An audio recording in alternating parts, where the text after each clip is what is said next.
Good afternoon, Mr. Turner, and thank you for scheduling this meeting today for us to review our budget for the year and to look at potential adjustments that might be made. And I'm going to turn the mic over to Erica Robinson, our Executive Financial Manager, and she'll walk us through her presentation with regard to potential budget adjustments. Good afternoon. So I'm just going to jump right in here. Every year in the fall, we do a budget review after we close our books and after we receive our tax digest. We take a look to see if there are things that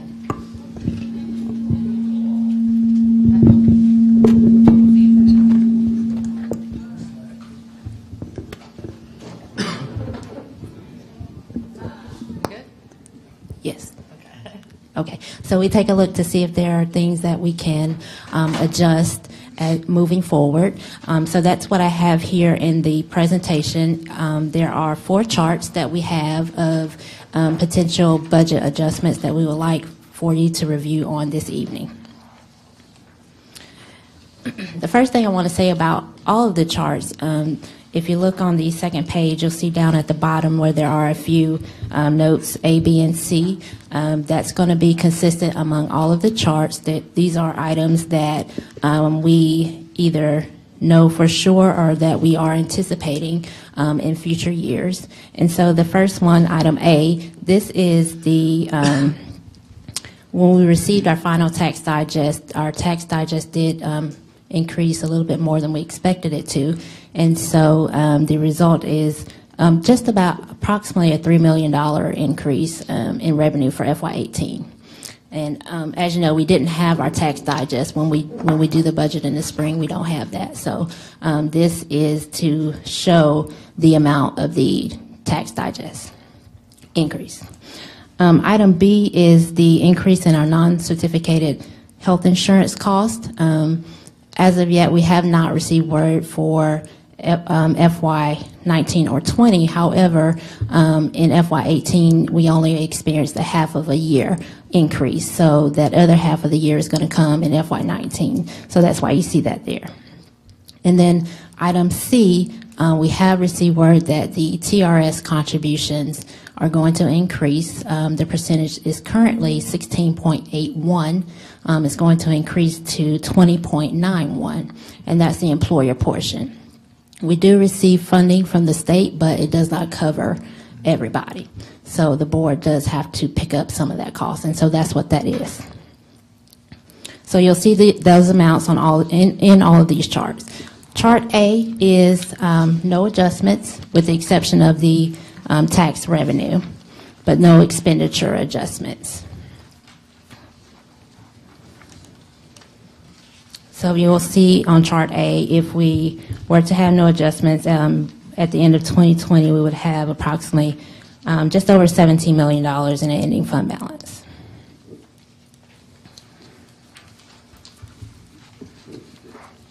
Chart B is where we get into some of the proposed budget amendments that we would like for you to consider. I'll just call them off. Everything that's included in Chart B. So the first thing that's included in Chart B is a one-time 1% pay adjustment for all employees. And that's the approximate cost of just over $1 million. The second thing that's in Chart B is a 1% increase to our 403B contribution for our TRS eligible employees. The third thing there that you'll see is Teacher of the Year incentive, and that's at a cost of about $40,000. And the details of that program is that we're looking to provide an incentive for Teachers of the Year. So our school level Teachers of the Year, we're looking to provide an incentive of $1,000. And then for the runners-up, there's 2 of them, there will be 2 of them, that will be $1,500. And for the district level Teacher of the Year, that will be $2,000. Also included in this chart is a is an adjustment for bus driver field trip rates. We are proposing to increase the rate from $10 to $13 an hour, and that's at an approximate cost of $50,000. And lastly, in Chart B is a one-time cost of $500,000 for instructional programming and a one-time cost of $106,000 for STEM programming.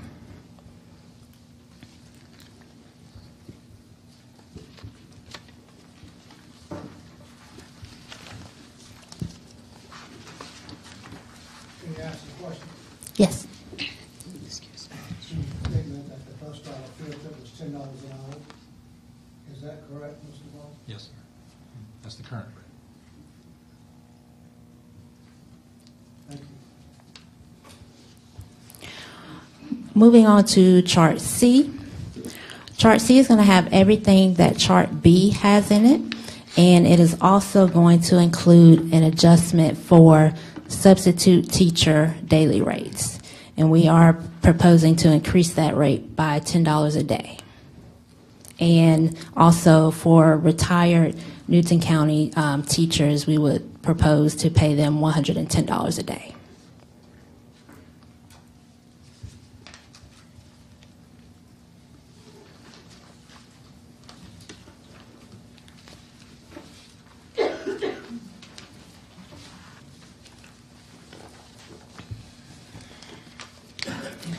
On the last chart is Chart D.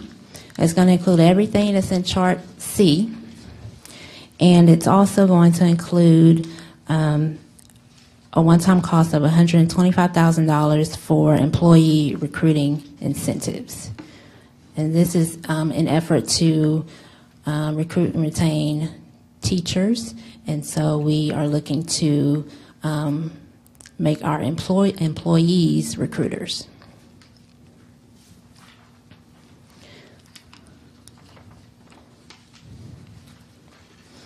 And so those are the options that we have for your review tonight. If you have any questions, we can take those now. On Chart B, it says lastly, one-time cost of $500,000 is included provisional curricular instructional program. Should that $100,000 for STEM be 106? I'm sorry, which chart are you on? On Chart B. B. Yes, it should be. Okay. Thank you.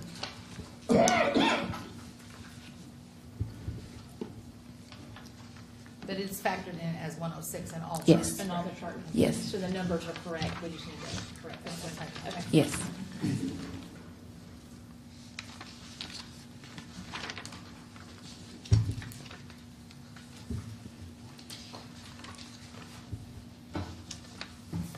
Is there a chart E and F? The ends here? Yes, it is here. Charts A through D. I didn't find any I liked. I Sorry. was hoping for an E or an F. Excuse me, I don't recall, but does the cost in each one of A, B, C, and D of the teacher of the year proposal, does it include the go back? Yes, sir. Well, I have an issue with that. And this is over year after year. I think we ought to be very careful in going after that type of incentive. I think that if we give the amount for the year in question, it's sufficient not to go back and rediscover in past days and try to pay for them. I just think that's a stretch. I concur. Just, it feels like we're setting a precedent that's dangerous. I mean, what happens with the next incentive that we decide to roll out? We're going to go back and find everyone that qualifies for that incentive. That could cost us a lot of money. It just feels like a precedent that's dangerous to set. To start a new incentive now and move forward sounds reasonable. Like, I'm all for that. But to go back and award things on merit where there was no incentive then, it's certainly a bonus for somebody, but I don't know that it's necessary, and I think it sets a dangerous precedent. Thank you for that information, Mr. Johnson and Mr. Bailey. It amounts to five teachers over the last 20 years who remain in the classroom for the duration. So they've been in our classrooms for the last 20 years. And it is in an effort to continue to keep them.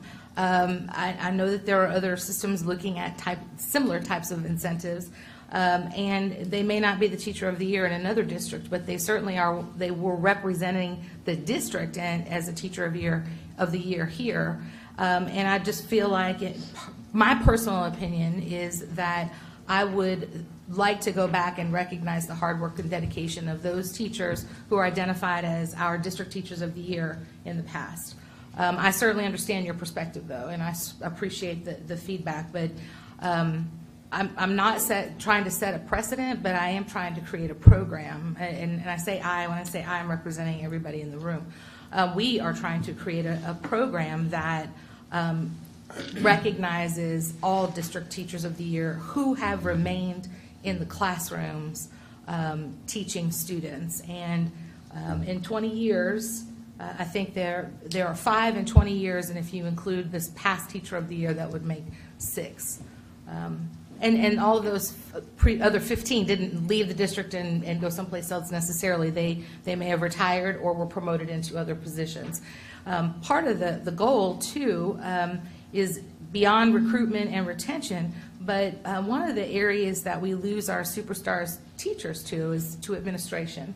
And we lose them to administration because on a teacher schedule, truly the only way to be promoted in terms of salary is to leave the classroom to become an administrator. And so we have been thinking for a few years now, trying to figure out how to keep our very best teachers in the classroom, serving students, but offering them not necessarily the same salary as an administrator, but something that is worth their time to stay in the classroom. And certainly $2,000 is not it, but it's a step in the right direction. So that was why we looked back, and tried to see, is there, what's happened to our district teachers of the year in the past? And are they still with us? And is there anything that we can do that says, we really do thank you for your service. And I wish that we were in a position 20 years ago to have done this. And we weren't, and we didn't. And so that's where I land on the issue with regard to the look back period, trying to recognize those teachers who remain with us, thinking about how they might feel, having just been the teacher of the year and just missed it because we didn't put it in place. So, would they qualify for teacher of the year next year?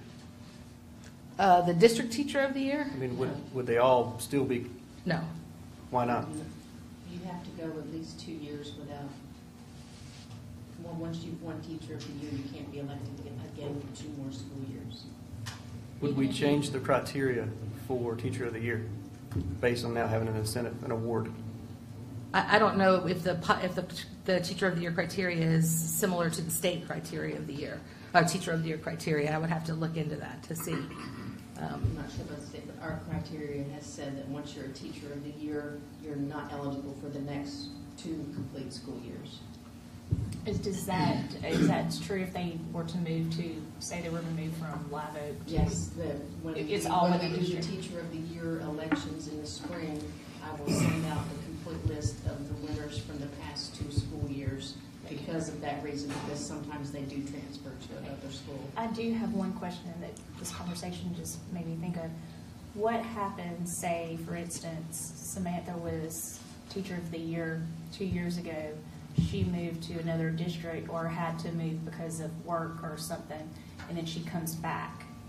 So This has to be, the model is designed so it's continuous service. So if you break your service, then the incentive is no longer applicable. It's when you stay in our classrooms continuously and serve our students.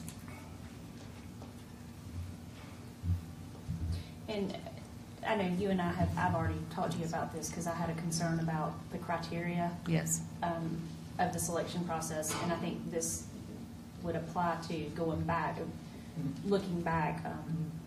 I was fearful that the selection process at each individual school was a little different on how they selected it, and if it was a popularity contest, so to speak. Right. Because my concern was going back as well. Yes. And, but you did assure me that the selection process, once they make it to the district level, is rigorous. It's very much vetted. Yes, so it, you know, that Yes. made me feel a little bit better about, And we have a committee established that will be working on school-wide consistent procedures for the next school teacher of the year, given the change in our program. I appreciate your comments about responding to my question. Yes, sir. And you emphasize the $2,000 going back. The money itself is not a concern Right. per se. Right. It's the policy which we go and the principles which we do It's just very echoey. pursue in trying to retain our teachers. And to look back, I think we should take that energy and look forward and not go back. And if we want to improve the conditions and retention of our teachers, there are three basic components that we ought to be engaged in: salaries, benefit, and leadership. And those three would be our beacon for the Newton County school system to attract the best teachers in that regard. If we emphasize that, for an example, we have had an objective of, in the 403B retirement system, we have been trying to get our payback objective as to what is 09 or 08. But we're not considering the downward turn which we failed to, and still failing to contribute to the money that we lost or losing over that period of time. We need to somehow start pledging a portion of our revenues to compensate our teachers for 403B losses, so that we can be competitive when we look at on the internet as to how do we stack against other school systems. It is my understanding, and I hope I'm correct, is that now when a person is interested in a job, the one-time charges are not on the system to reflect that. That's my understanding. I hope I'm wrong. Well, that's the approach that I think we should be going with, very seriously and aggressive. And we should have some type of objective, X number of dollars per year, until we fill that empty hole that we, for our teachers.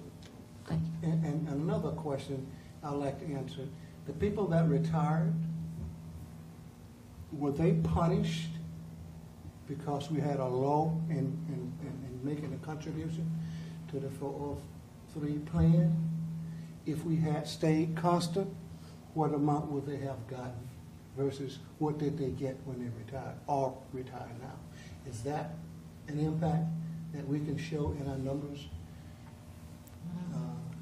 It would be a challenge to do that because, well, we could look at the because we contributed 5%, and at the lowest was 0.5%. And the answer to your question is absolutely. I mean, if you're not contributing to the 403B on the employer portion, those dollars will never be recovered. Not unlike when we froze salaries and people were not paid as they should have been paid along the salary schedule. Those dollars that they lost will never be contributed to or attributed to their retirement. So you had an emergency situation with your digest and your dollars, and so you know, as a board, you were sort of forced into making those decisions. And if you'll recall, those items actually went out to the community and were voted on by teachers and school leaders in the community about which ones to go after first. And so when you're in a situation where you are collecting $54 million in terms of what your digest value is to the system,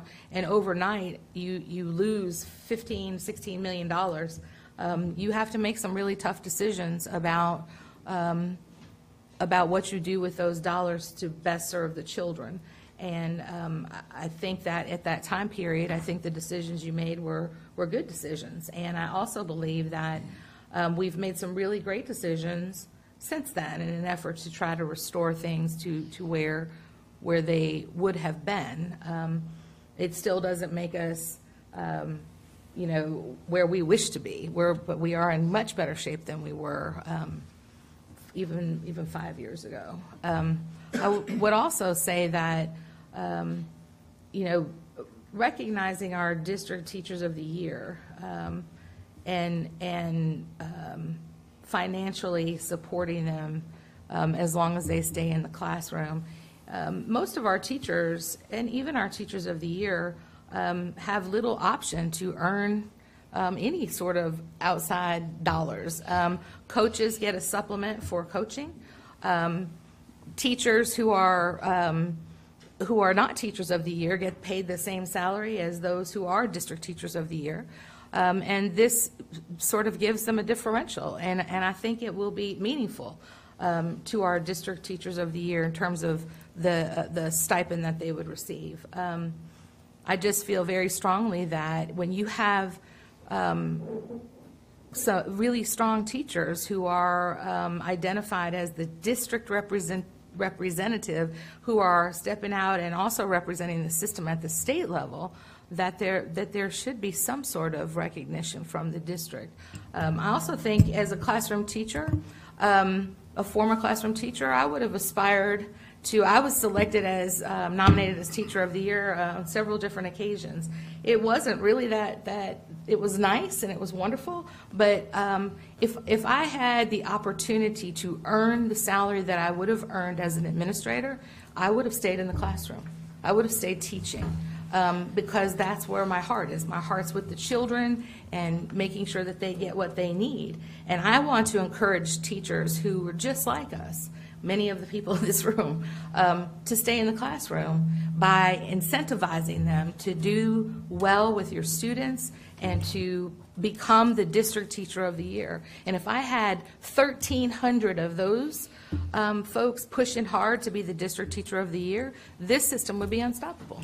And I don't know that $2,000 is the tipping point or not. It might not be, but it's a start. Okay, just for the record, all for incentivizing, which I think is the wrong word, but Yes. it's a cash award for winning Teacher of the Year, Yes. correct? Okay. Yes. Love it. Great idea. Right. Moving forward. I think going back, Yes, all of the okay. things you just said, I'm in total agreement with. Going backwards to do it is dangerous. Here's why. Had there been 50 of them, you probably wouldn't do it, Right. correct? It would have been. So it's a much bigger principal struggle. thing, not a dollar amount. Right. The 50,000 is not the argument here. It's precedent. And I think it's dangerous to go backwards and do that. Had there been 50, we wouldn't do it. If there was one, maybe we would. But I Right. still would argue that that's the wrong move. I have a question. I have a question for Mr. Bailey and Mr. Johnson in regards to like the going back. So, and it's just for my clarity. I understand you guys are saying years, but are you referring to the same thing in terms of this year, like Mr. Singleton? Like, would that be an issue? I have no problem with the current Okay, that's what I want to know. process. It's going back, 20 years. whatever. So this past year, because he Anything has other been than this named. current Yeah, he's year, named. I'm not in favor. Okay, And see, what Same here. this do, Okay, that's and I what I hope want. we correct this, it put me in jeopardy in the way this is presented. And finding the item in here that I oppose to. Now, this is put in here, it forces me to either go A, B, C, or D. But in each one of those categories, I oppose, and I think I should vote on that item separate instead of voting on D or E or A. This don't give me the right to exercise my vote without contributing to a negative vote on the budget process. And I think I should have more opportunities to do that, how this is presented. Yeah. but you Yeah. can ask for that. Yeah, we can do it separately. It's too late now, you got it in here, you've prepared it. No, it's not too late. No, this is just a Just budget discussion. review. If that's what we're Reviewing doing. of the budget. So basically, what would happen, let's just use this topic as an example. If you all do not want to go back, then we would amend it and we wouldn't go back. And then you would recognize the Teachers of the Year, and then going forward, that's what we would do. And as I've said to all of you, I'm fine with that. I just think that you're missing an opportunity to shout out your former District Teachers of the Year. Is there another way to do it? Perhaps we could do a one-time, something, perhaps. That's up for thought and discussion. But we can make the adjustment here, and then when we, go to our meeting, we can make some changes as well. Because even if the five were to become Teacher of the Year, I have a loud voice, I just don't want that to echo. If not, can we turn them all off? Even if the person was to become Teacher of the Year again after the 2 years, there is, or be selected for their school, let me say that first. There's no guarantee they would be selected for the district. Right. No. We've had that happen where people have, I've had twice where someone has been selected into the top 3 and. Right, because it's a new pool of people. It's very difficult. Mhm. Yeah. It's a very difficult process to get to because it is extremely vetted. Yeah, so when you say the selection process, they can be selected again, I ignore that because there's no guarantee they will win. Right. No. I have another observation that I'd like to bring up. I think it's the recruitment, Yes. the X number of dollars bonus, and if the $100. recommendation is made, employees hired. Yeah. I have some concerns about that as to whether we can administer that effectively. And my overall concern is you're going to have employee A recommend a potential employee. Yes. That employee is hired, and the one that recommended get the $500. Well, the next month, another employee is recommending somebody. That employee is not hired. And for whatever reason, the first employee recommends somebody else. That person get hired.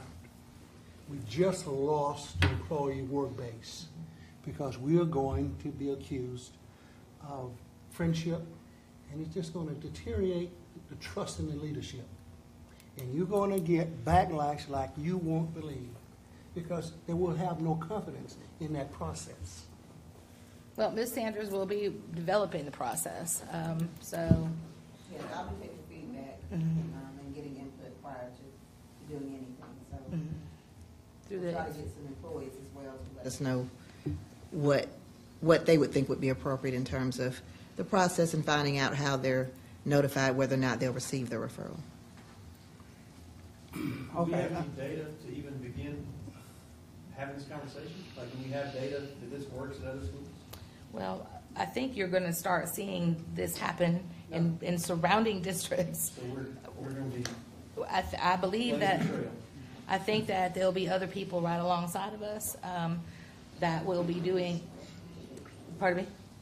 When I went to my national conference, there was a school district that was doing something very similar and presented on this program.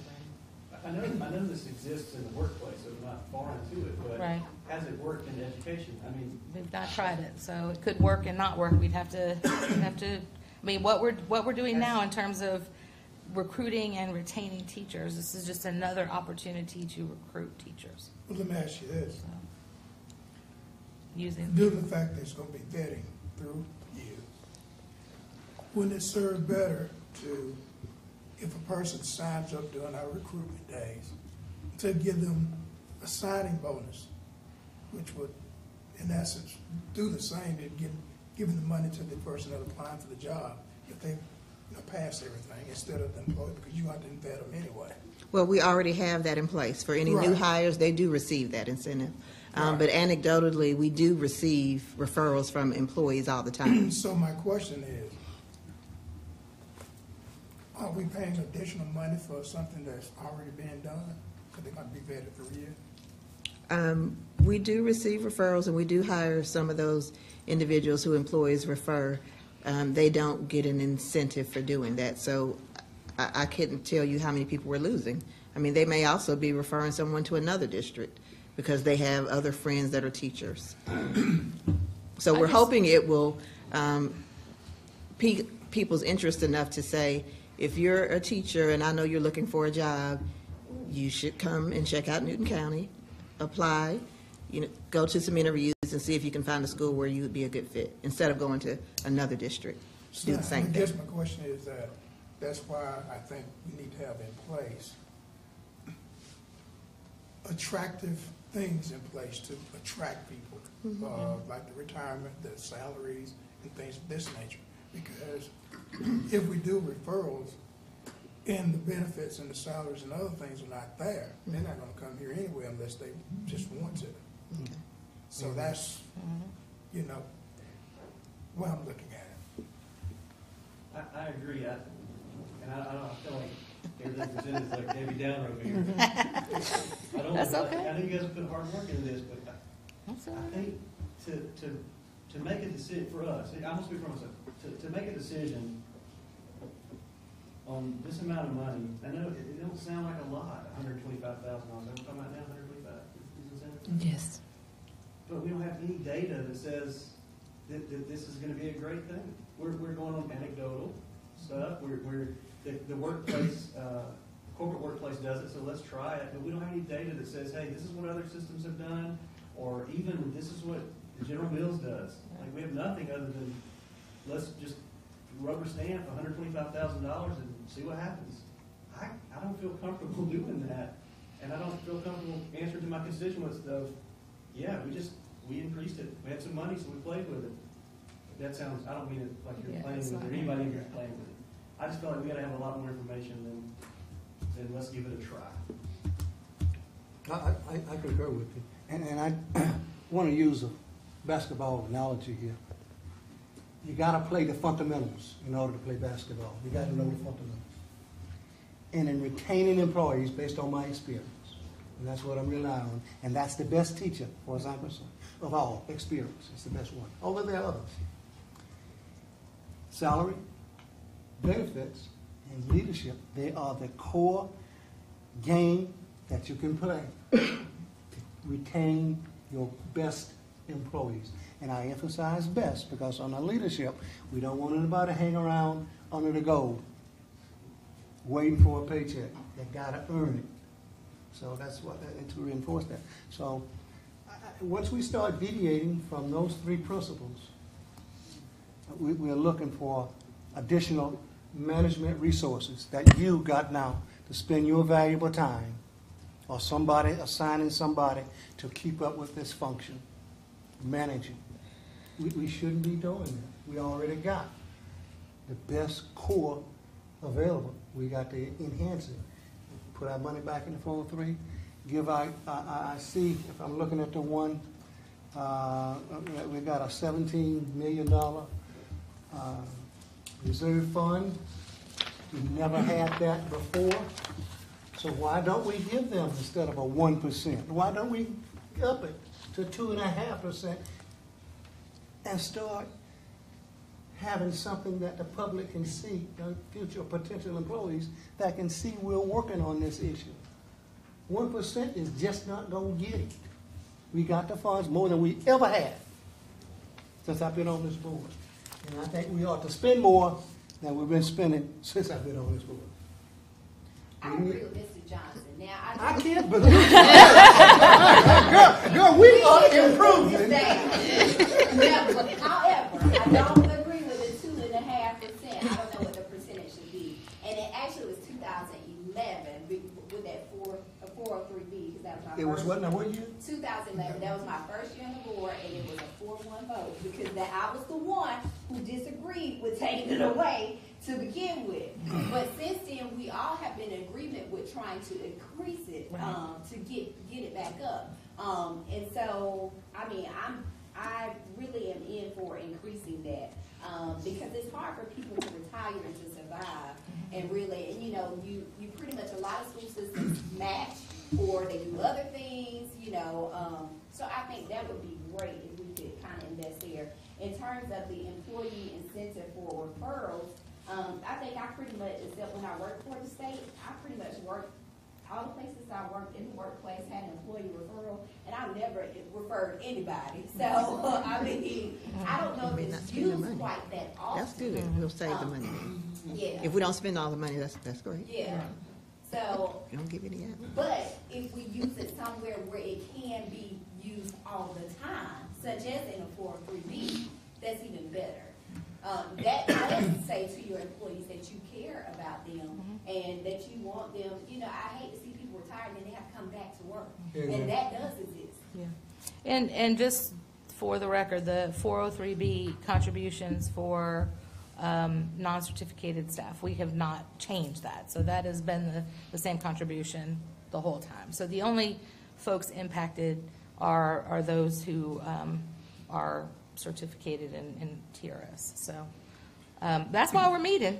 We put some ideas on a sheet of paper and we talked about them, and we're trying to think strategically about things that we can do. Also trying to think outside the box, especially when I know for sure our neighboring counties will be doing some of these very things. And they're really good at thinking outside the box and putting programs in place that sometimes attract our employees. And so trying to, through this process, which, by the way, I think we're one of the only boards, if not the only board in the state, that meets twice a year on the budget. And we do that on purpose for this, so that this discussion can occur.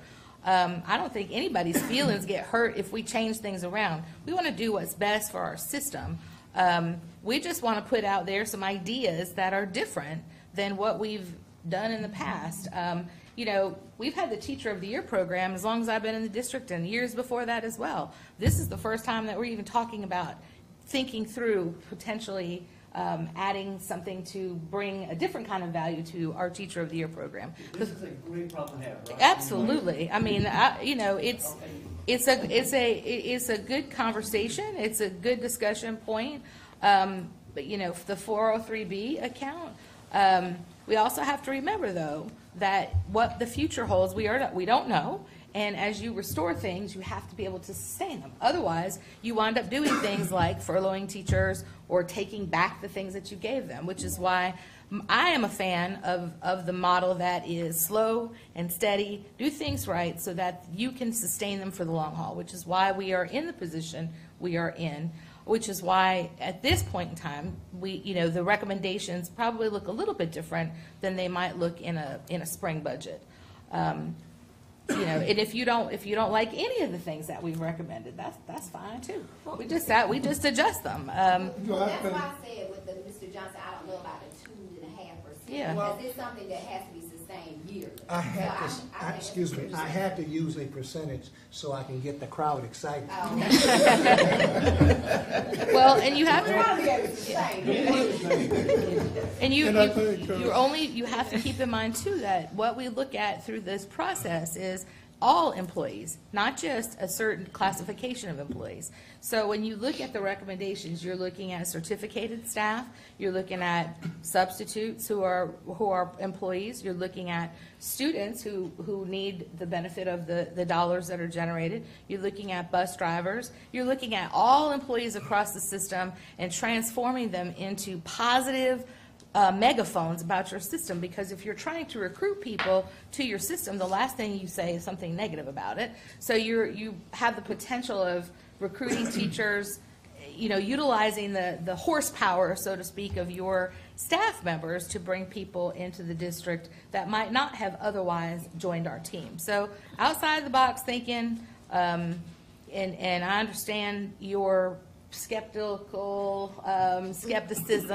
about the impact, and you won't know what the impact will be. But what I do know for sure is that we share a lot of teachers with districts that surround our school system because they do things like this. And they make these types of adjustments, and this is just our first opportunity to jump into those waters. I think what we're doing is good, but also I think we need to be mindful of the fact that oftentimes money is not a motivating factor to keep employees. work environment, the climate, those are very important areas that we need to look at. I'm not opposed to looking at this, but I think we need to assess our system and what we have and things that we can improve, because what worked for another system may not work for us. We could have issues with the environment, the school environment, wherever it may be. But I think that in the studies that's shown that money is not a motivating factor for a lot of people. So I think we should get some input from some of the employees, the climate surveys. I think those are other ways that we can find out how people feel about their workplace and dealing with this. As far as the giving incentives, I don't have any problem with that, but I agree with the fact that we do need to do more for our employees. As far as salaries, that's going to make us competitive. And because the new era that we're in now, people go from one place to another place for minimum amount of money, but people are staying who are rooted because of environment. Right. So I think that's something we should look at. Well, Mr. Trump, I totally agree with you. And I totally agree with you. And you're reinforcing my earlier comment that there are three things: salaries, benefits, and leadership. The things that you mentioned comes under leadership. And I can name more, but those are the three components that you have to deal with. Oh, yeah. And one other comment, may I? I'm sorry.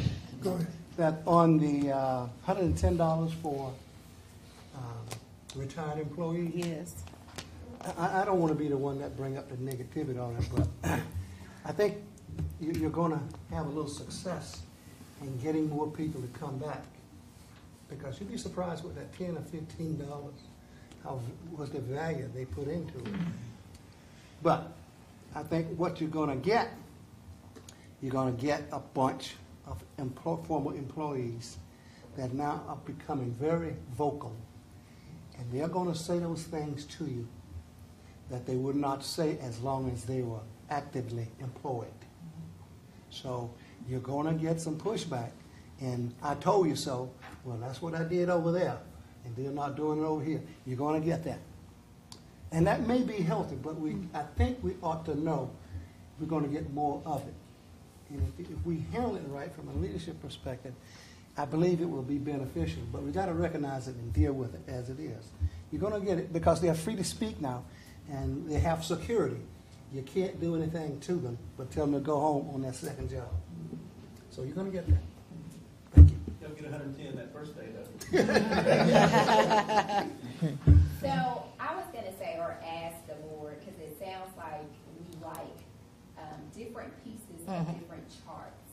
So at this point, do we want to identify, and I'm sorry, but do we want to identify what we like on the charts and see if a possible chart E can be created with the projected amounts for us to look at? Yeah, sure. Okay.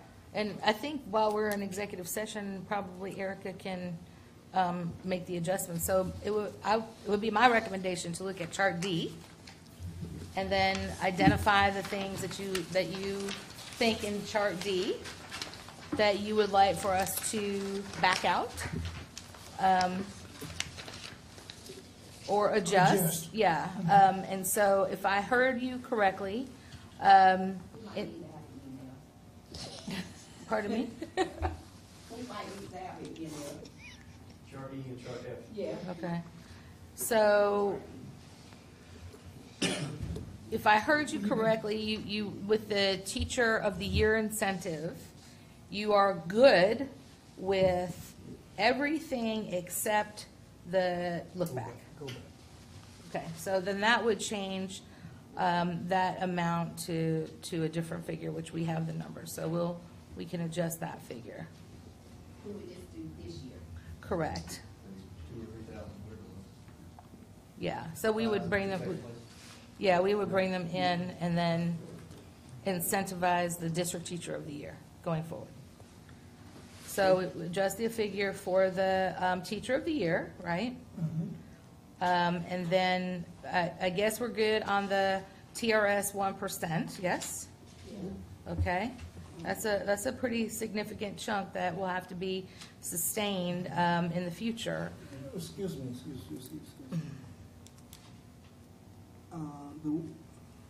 I was emphasizing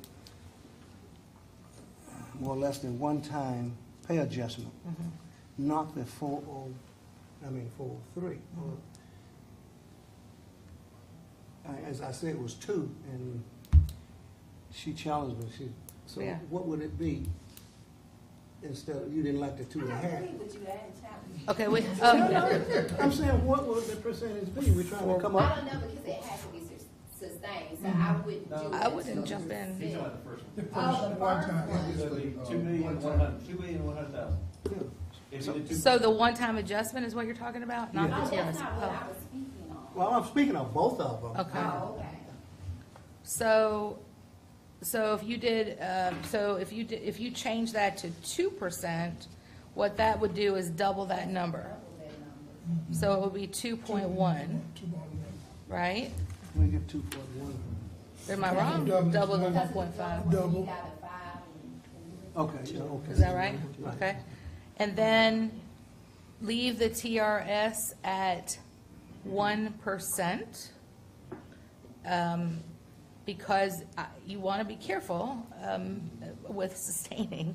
That has to be sustained long-term, and so you can figure that's a 1.4 already adjustment that we're agreeing to for the, Do a 1.5, see what that would be, and then okay, so a one-time equals, yes? So I think we are gonna have to have 2 separate charges. Okay. Okay. Gosh, well, you only got a wheel, huh? No, no, you cannot drop your own. We'll put it together. A one-time 2%, and then a 1.5 TRS, which that will leave you only 0.5% away from the goal, which is 5%. And identify that this has to be sustained every year. It does, and you got to be careful. I'm telling you, you must be careful, because this number only goes out to 1920, and I don't know what's going to happen in 2021, but I suspect that you will fall below the recommended 7% by a pretty significant chunk. So I caution you again, just to be very slow and deliberate, because you may not be able to sustain them long term. when you make these adjustments, can you send us what the in the fund balance will be and what the revenue is? Oh, yeah. And that will kind of, say, no, we don't need to do this. Oh, yeah. When Erica goes back in, she'll make the adjustments so you can see. But I'm trying to capture what it is that you're looking at. So you got, if I heard you correctly, a one-time 2%, a 1.5 with the TRS, and then the Teacher of the Year incentives, you would decrease them just to the current year. And then going forward, we're okay with it from there. We leave the bus drivers' salary adjustment. Yes. Mr. Bob, I'm going to put you on the spot. Why can't we pay our bus drivers regular pay? Well, right now, the impact, I just worry about the impact to schools and their ability to sustain those kinds of field trips. So I would be more supportive of incremental adjustment to that. And it does put us in, comparing to other school districts around us, looking at Henry is $13, Morgan is $12.50, Rockdale is $14.56. Excuse me, I'm not concerned about Rockdale. I don't want to. I want that comparison. Right. I reject it professionally, but I find it difficult for me to deal with that we got employees out there that are under stress of safety performance, and we don't see it as a board that we should pay them equally as they are driving the routes that they're driving daily. That's, to me, and I'm speaking from experience, I've been out there in that yellow bus. That is, to the heart, disrespectful for my value. And I'm saying you because I believe Ms. Ferry would listen to you. That's why I'm looking to you. I have to just let me interject there. We're not paying anybody their daily rate yet. Well, So that's another area that has to be examined. We don't do it anymore. let me finish with Mr. Barr, and I'll be quiet. Okay. Why can't we do that? Now, looking at the budget, you're talking $50,000 for 200 and how many employees plus employees? Now, if we can't afford an additional $50,000 in a budget that we got 168 million, that's what we're talking about. We got a long way to go if we're going to sit up here and debate $50,000. So, I will not do that. But what I will say is, I can't just consider bus drivers in isolation of everybody else. There's some folks working after school events that are not receiving their full salary as well. So I think an incremental, going to $13 an hour is a good incremental step. That moves us far beyond where we've been. It makes us more competitive with other school districts. I think it puts us in a good spot. And as that budget continues to increase, our budget number continues to be on a positive trajectory, we can continue to look at those kinds of add-backs or additional expenses. Mr. Barr, you will save about 10 to 15 turnovers a year, and that'll pay for it off the spot. Fortunately, Fortunately, we have very low turnover, so we're and I think that has to do with our competitiveness. So what?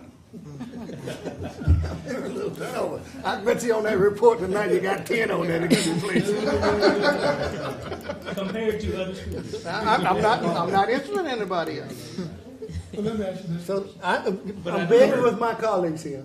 Let's do a better job than $50,000 to our employees.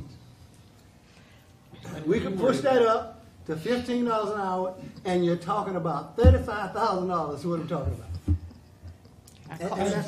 I want you to be If careful. we can't sustain this, then we should go home. You need to be careful. I'm telling you, it's not just them.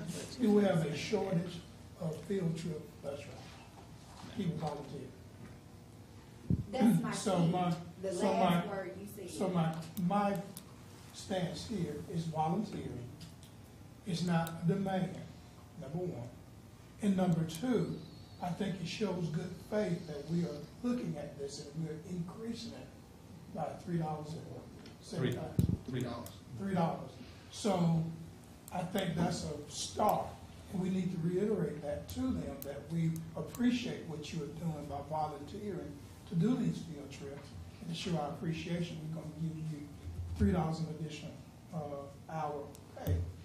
And with the understanding that we're going to revisit and maybe be able to get more later. I think that's We gotta wise. revisit in the future, because we gotta look at everybody.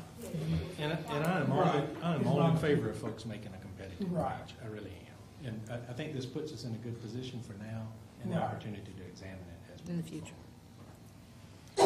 So can I get, I wrote it down. okay, so, we've got tell me what you have. I have the one-time 2%, the 1.5% for TRS, decreasing the teacher of the year, leaving the bus drivers as they are, a $315,000 adjustment for a substitute pay, which would increase each of the levels by $10, and then add an additional incentive for retired Newton County School System teachers. And then curricular adjustments and the STEM model then it's also part of the economic development partnership that we've been selected for, to use some of those dollars to help with that. Is that close? No, one more. One thing you're missing, because Okay. I think all of us were, well, I'm not sure. Okay. Abigail, the minus 125 employees. Oh, yeah, take that. Recruitment, yeah. I the took it off. employee recruitment. Okay. You want to keep it off, right? Yeah. Everybody Yeah, wants to keep it- that off. I would rather honestly know a few more details. I was over here Sure. sort of looking at some programs Sure. that are in other school systems, and I would rather have a little bit more details. I Sure. wouldn't mind setting the money aside, but I would like to know the details of the program We before. can visit. So that's one Revisit, chart. yeah. But you got another chart. Okay, another chart. That's Okay. chart E. This is chart E. Then you got chart F. Okay. Yeah. Chart F is 1%, 1%. TDO, the only thing that changes on that is, teacher of the year staying current and then minus the 125. Everything else stays the same. So the teacher of the year changes to current year only. Yeah, Current year and then moving forward, and then the minus 125. That's on chart E. I got that on chart E. The difference that I have on my chart E is a 2% and a 1.5%. What she said, though, on the chart F would be 1% one time, 1% Yeah, at 403. got that. But then everything else would remain the same. No. Take off the recruitment, right? Right. So it's another chart, that's what I was saying. I already took it off of E. Because you gotta take off the 125. Yeah, I took it off. I took it off on that already. Oh, okay. Yeah, so on chart E, I have, I just want to be clear. But you took it off on chart E Yeah. that has a 2%. And a Right. 1.5%. This is a whole number. Right. Yeah, I have a second chart. I have E and then an F. Okay. So here's my E. Let's see if we can make it out of this thing. Here's my E. You ready, Erica? Here's the E. Start over. A one-time 2% pay adjustment. A 1.5 TRS adjustment. Reduction of the teacher of the year to current. Keeping the bus drivers as presented. Leaving the substitutes as presented. Leaving the curricular piece and the STEM alone. That is E. No. The minus 125. It's off. It's not on mine. It's not on there. Only the things that I said would be on it. And then F would be everything the same except a 1% for an adjustment and a 1% for a TRS, which means there's no 125 on either chart. Right. So, Current moving forward. correct, on both charts. The difference is just the TRS and the one time. Does that work? Yes. Do we have any information about the 500,000 for curriculum? I'm not sure if you guys are ready to, not yet. We're still researching at this time. We would like to have the funds allocated because right now we're trying to make sure we have resources that align to the Georgia Standards of Excellence. So we're still researching at this time. But we don't currently have enough money to meet those standards now? We do, these are additional funds to do additional things, to supplement what we already do. Okay. But we don't know. Not yet. And we won't spend the funds, however, until it comes back to the board. So, May I ask? So if the right. I'm saying, let's not put it on the plate if you can't serve the function and come back during the year, and we can take it out of jump funds when they have a presentation as to what it's going to do. But you have to amend the budget. We're pro now because they have made a commitment that they wanted, but when they present it, they get it. But you have to amend the budget. So we got to amend the budget and then put the money in the pocket, and then it will be there unless a presentation comes to the board. But the budget will have already been amended. We won't have to amend the budget a second time. I want to do it one time. And they'll have to ask for approval. Correct. So if we don't spend it. It'll still be back there. under the general fund Yes. things and everything. Yes. Without the, Yes, balance. absolutely. Yes, it will. It's what we're asking for is for the budget to be amended to set those dollars aside to serve the purpose of fine tuning and supporting teachers and learning, kids teaching and learning. And if they decide that everything they have is right on target, then it stays right there. And no matter what, they will come back and say, here's where we are, these are the things that we found, and this is what we think will be most helpful to our teachers and our kids. So, everybody all right with that one? All right. Everything is for the children. Everything is always for the children. Can I ask a question, different subject?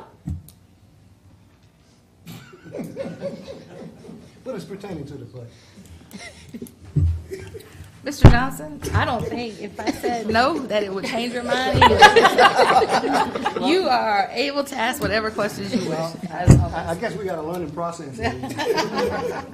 What advantage would it be if we increase the amount of pay for retired teachers, and we put them in a long-term sub position and give them additional incentives. I'm gonna just do it, $125 if they want to, if we can get a commitment from them to be a long-term sub. Will there be any advantage to doing that? You saying a day? Yes, if they commit to being a long-term sub. And I'm asking, and let the principal have this discretion, who and how we're going to make a long-term sub. Because I think if we get a long-term sub, and we're doing ourselves a favor by not having different subs in the same classroom most of the time. Am I correct on that? Anybody? We already use long-term subs just for that purpose. Okay, is there any increase in pay? Well, it was going from 65 to 110. So at this point, they'll get the same pay regardless of whether they're serving in a day-to-day position or long-term. If we increase it. And I'm trying to make the long-term. I think that's be a best advantage to the system if we can keep them.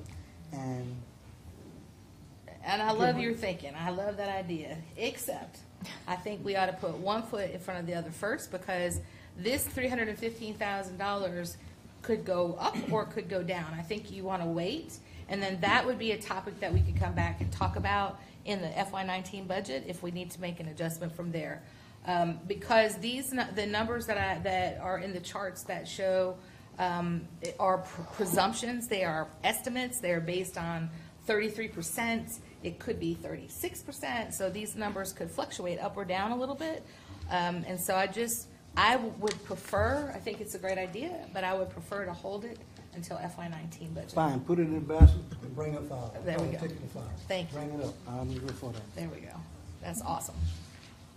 Okay, so I think Erica has her marching orders, and we'll have to amend the agenda.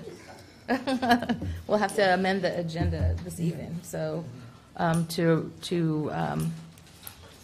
have to look at the charts, because now that you changed them all, I don't have a recommendation. And I need to make the recommendation. Here's why I need to do it today. Simply because Erica needs time to make all of the adjustments before the Christmas holiday. And if we don't make the recommendation this evening, then their time in her office is really in tough shape. So that's why I would like to make the charts adjustments, and if you, in the regular meeting, we could amend the agenda. So, but I'll just need a minute or two to look at the charts before we make a final decision. One more comment. I noticed in the budget, we only have about $1 million in additional revenue. Yes, sir. Isn't that low? It is, but it's not low. It's conservative. This conservative word just bugs me. Sorry. Sorry. I would rather be a little bit conservative than be standing with a red number at the end, which we know that it's going to be more than $1 million. We hope. Based on the track record. Yes. Look at what happened the past 3 years. In my view, and I understand when we do the budget, I have no reason why we can't project that out on a competitive comparison like it's been in the last 3 years. Yes. And I think we're shortchanging some of our decisions by not doing that. Let me give sight. The bus driver, without ask, if we put that $1 million, additional $1 million in revenue, we can do it. And there's some other things we talked about. Is the $110 for the teacher? We can do it. See? And we are procrastinating on the things that we can do because we're not putting the revenue in the budget. And I just think that's not good budget practice. Yes, you want to be conservative, but we ought to put a reasonable amount of revenue that we expect in the budget. And I think you're sending the wrong message. It deprives me of making good decisions because the money's not in there. Thank you. Now, what that's going to do? And we will do it in the budget in FY19. We'll look at it and look at the trend data, which we've looked at, and hopefully we'll get more and better, not better, but just different information a little bit earlier in the future from the tax assessor, and then we'll be able to make some different adjustments. But you all have to also remember, we've done a lot of good things with the dollars that we have, and that, you know, you've added back, I think, well, I don't have the sheet in front of me, but more than $24 million back to the budget, whether it was one-time or sustained expenses. And I think the sustained is almost $18 million. That's a pretty significant chunk that you've done over the course of time. And so that's a congratulations to our board. It's also fiscal planning that it is conservative, making sure you have the money in the bank before you bank on it, and then trying to make the best decisions. And I think that we're doing all of those things.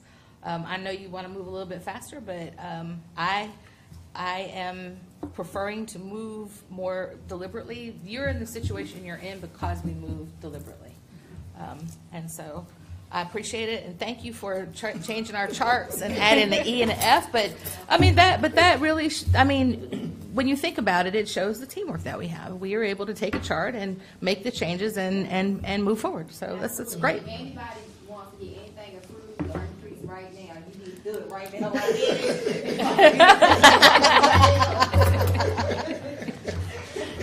You didn't make a chart. E. Yeah, we got E and an F. Chart J. Johnson chart. $1 million in revenue. We'll get there. Best line That's what 19. we need. We're gonna get there. Okay, what's $1 million in revenue? All guys good?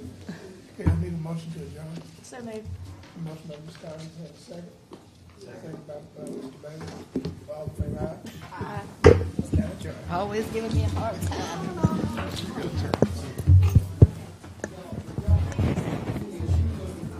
Oh, this got to be fixed up. Yeah, we got too long tonight.